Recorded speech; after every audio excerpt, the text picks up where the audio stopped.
نحمده ونصلي على رسوله الكريم اما بعد فاعوذ بالله من الشيطان الرجيم بسم الله الرحمن الرحيم وما خلقت الجن والانس الا ليعبدون صدق اللہ مولانا العظیم۔ میرے محترم بھائیوں، جنات کے حوالے سے بات چل رہی تھی کہ جنات دنیا کے اندر کس طرح سے زندگی بسر کرتے ہیں۔ ان میں سے آج ہم بیان کریں گے کہ جنات کی ویسے تو غذائیں کون کون سی ہوتی ہیں، یہ تو آپ کو بتایا کہ وہ غذائیں کھاتے بھی ہیں، لیکن ان کی پسندیدہ غذائیں کیا ہوتی ہیں، تو ان کو بھی ہم کوشش کریں گے کہ قرآن و حدیث کی روشنی میں بیان کریں۔ اس عنوان کے لحاظ سے سیدنا عمر فاروق رضی اللہ تعالیٰ عنہ کے متعلق واقعہ آتا ہے کہ ایک دفعہ ایک صحابی رضی اللہ تعالیٰ عنہ کو جنات اٹھا کر لے گئے تھے، ایک انصاری صحابی تھے۔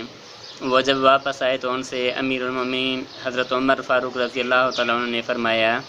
کہ جنات کی وہاں کیا کھانے پینے کی کیا کیفیت ہوا کرتی تھی،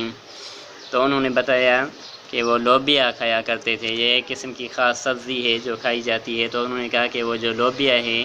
وہ یہ غذا کھایا کرتے تھے، اور ہر وہ چیز جس کھانے کے اوپر بسم اللہ نہیں پڑھی جاتی، تو وہ جو کافر جنات ہوتے ہیں تو وہ یہ غذائیں وغیرہ کھایا کرتے ہیں۔ اور پینے کے متعلق جب ان سے پوچھا گیا کہ وہ پینے میں کون سی مشروبات پسند کرتے ہیں، تو انہوں نے ایک چیز کا نام لیا، اس چیز کا نام تھا جدف۔ تو جدف یہ بعض کہتے ہیں کہ یہ ایک قسم کی گھاس ہے جس کو کھانے کے بعد کسی مشروبات کی ضرورت نہیں پڑتی، بعض یہ کہتے ہیں، اور بعض کہتے ہیں کہ ہر وہ برتن جس کو ڈھانپا نہ جائے اور اس کو ایسے ہی اس کے اندر کوئی مشروبات وغیرہ رکھی ہوئی ہو، اس کو اگر ڈھانپا نہ جائے تو اس سے وہ جو کافر جنات ہیں وہ آ کر پی جایا کرتے ہیں۔ اسی طرح سے یہ جو ایسے جانور جن کو سیر دی جاتی ہے اور وہاں پر جو ان کا خون نکلتا ہے، اس کو بھی یہ پسند کرتے ہیں۔ اور اسی طرح سے میرے خیال سے کہ یہ جو جنات ہوتے ہیں ان کی غذا مختلف ایسے ہی ہوتے ہیں جیسے ہم انسانوں کی مختلف چوائس ہوتی ہیں، کوئی کس چیز کو پسند کرتا ہے، کوئی کس چیز کو پسند کرتا ہے۔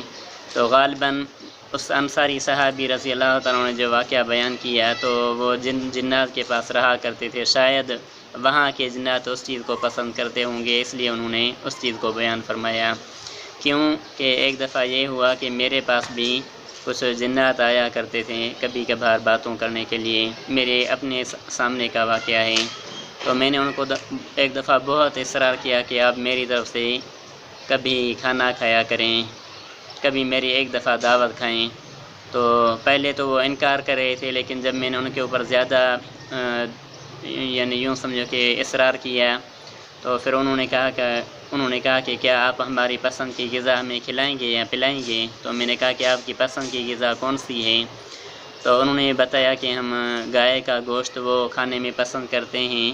اور مشروبات کے لحاظ سے بھیڑ کا جو دودھ ہے وہ انہوں نے کہا کہ ہم پسند کرتے ہیں۔ اگر ان چیزوں کا آپ انتظام کر سکیں تو ہم آپ کی دعوت کھائیں گے۔ تو اللہ تعالیٰ کے فضل و کرم سے میں نے ان کے لیے اس چیز کا انتظام کیا بھی صحیح، اور وہ میرے پاس آئے اور دعوت کھا کر چلے گئے تھے۔ اور اسی طرح سے بعض کتابوں کے اندر یہ آتا ہے، بعض واقعات ہمیں جو اپنے بزرگوں کے واقعات ملتے ہیں، ان میں ایک چیز یہ بھی نظر آتی ہے کہ وہ چاول کو بھی بہت پسند کرتے ہیں کھانے میں، کہ ہم جو چاول ہیں چاولوں کو وہ زیادہ پسند کرتے ہیں کھانے میں، لیکن وہ چاول بھی ایسے بنے ہوئے ہوں کہ ان کے اندر کوئی مٹھائی وغیرہ نہ ہو، یا ان کے اندر کوئی مرچیں وغیرہ نہ ڈالی ہوئی ہوں، ایسے ہی ابلے ہوئے جو سادے چاول ہوتے ہیں یہ ان کو زیادہ پسند ہوا کرتے ہیں۔ تو یہ جنات کی غذائیں ہیں جو میں نے آپ کے سامنے بیان کی، اس کے علاوہ اور بھی کافی ہوں گی، لیکن میری نظر میں اور میرے علم میں جو باتیں آئی ہوئی ہیں وہ یہی ہیں۔ اس کے بعد آتے ہیں ان کے مکانات پر، کہ جنات کے مکانات کیسے ہوا کرتے ہیں اور وہ کس جگہوں پر رہا کرتے ہیں۔ اس بارے میں جب ہم احادیث کی روشنی میں ان چیزوں کو دیکھتے ہیں تو ہمیں بہت سی جگہیں وہ بھی نظر آتی ہیں، جیسے ویرانوں میں یہ ان کے اکثر کر کے ٹھکانے ہوا کرتے ہیں، وہاں پر یہ رہتے ہیں۔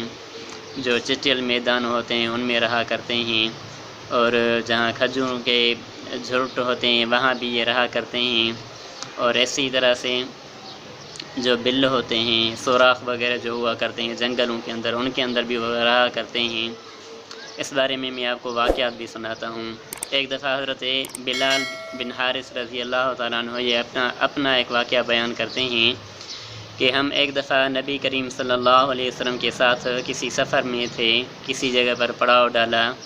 تو وہاں ایک دفعہ ہم وہاں ہی ٹھہرے ہوئے تھے، تو آپ صلی اللہ علیہ وسلم قضاء حاجت کے لیے باہر نکل رہے تھے، تو مجھ سے پانی کا لوٹا مانگا، تو میں نے آپ صلی اللہ علیہ وسلم کو وہ پانی کا لوٹا دیا۔ اس کے بعد آپ صلی اللہ علیہ وسلم بہت آگے چلے گئے،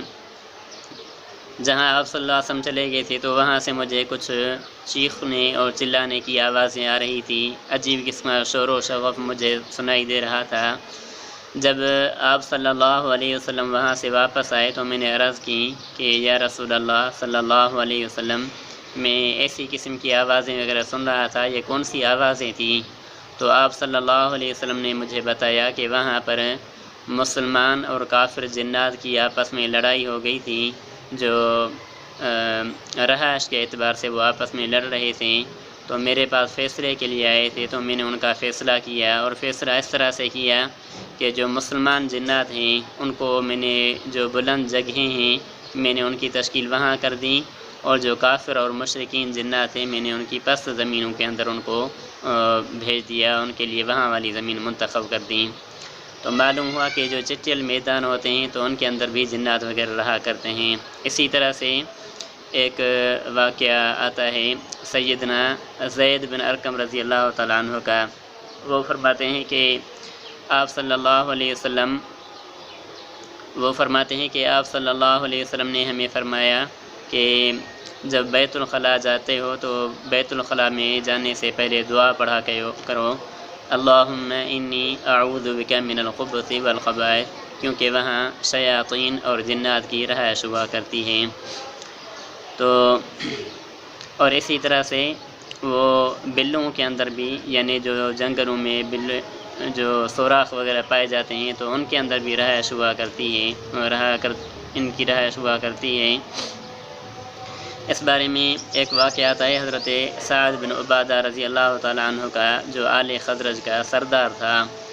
انہوں نے ایک دفعہ اس جگہ پر کسی سوراخ میں پیشاب کر لیا، تو اٹھنے سے پہلے ہی ان کی شہادت ہو گئی، موت واقع ہو گئی۔ تو وہاں غیبی آوازیں آنے لگیں کہ ہم ہی ہیں جنہوں نے آل خزرج کے سردار کو مار ڈالا ہے، قتل کر دیا ہے، اور ہمارا نشانہ خطا نہیں ہوا، یعنی ہم نے جو تیر مارا ہے وہ سیدھا جا کے دل پر لگا ہے، اور ہم جنات ہیں جنہوں نے سعد بن عبادہ رضی اللہ عنہ کو شہید کر دیا ہے، مار دیا ہے۔ تو جو جنات ہوتے ہیں یہ یعنی مکانات کے اندر، یعنی جو ویران مکانات ہوتے ہیں وہاں بھی رہتے ہیں، چٹیل جو میدان ہوتے ہیں وہاں بھی رہتے ہیں، بیت الخلاء میں رہتے ہیں، غسل خانوں میں رہتے ہیں، اسی طرح جو اونٹوں کی جگہ ہوئے وہاں بھی رہتے ہیں۔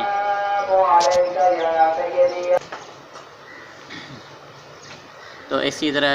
اور بھی واقعات آتے ہیں۔ ایک وہ حضرت امیر المومنین عمر فاروق رضی اللہ عنہ کا یہ بھی واقعہ آتا ہے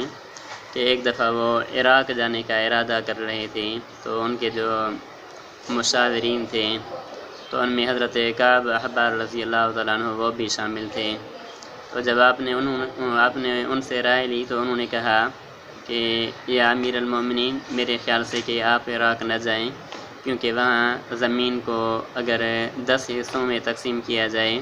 تو 10 حصوں میں سے 9 حصے وہ ہیں جن کے اوپر جنات کے اثرات پائے جاتے ہیں، وہاں شریر جنات رہا کرتے ہیں، جادو کے اثرات پائے جاتے ہیں، اور وہاں زیادہ تر بیماریاں وغیرہ بھی پھیلی ہوئی ہیں۔ تو لہٰذا میرا مشورہ یہ ہے کہ آپ عراق جانے کا پروگرام اپنا کینسل کر دیں۔ تو اس کے بعد وہ وہاں نہیں گئے۔ تو یہ معلوم ہوا کہ جنات کی رہائش وغیرہ کہاں کہاں ہوا کرتی ہے۔ اسی طرح سے ایک روایت کے اندر آتا ہے، وہ واقعہ آتا ہے کہ